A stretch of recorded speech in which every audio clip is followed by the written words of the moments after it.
So we're in Clovis, California. We just finished installing this spout, or this is the old one, and then an old valve had the cartridge we pulled out of it. So what we've done is we just put this on here, and it had a brass nipple stubbed out. I would imagine there's copper going down from the valve with a drop ear 90 wing L, and it is loose. Feels like one of the screws is popped on the right hand side. Reason being is this valve moves, or this spout moves back and forth, kind of up and down. Not really loose, it's tight on there, but there's movement in there. So we went ahead and just put some silicone around it to seal it.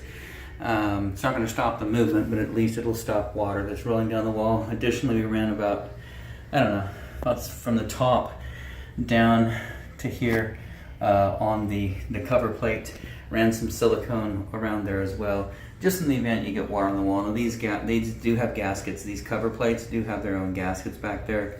We just like to put silicone on there, just as a little extra insurance. So that's silicone in. New cartridge is installed. Everything's working right. Spout is diverting correctly. Outside of that, this installation is done.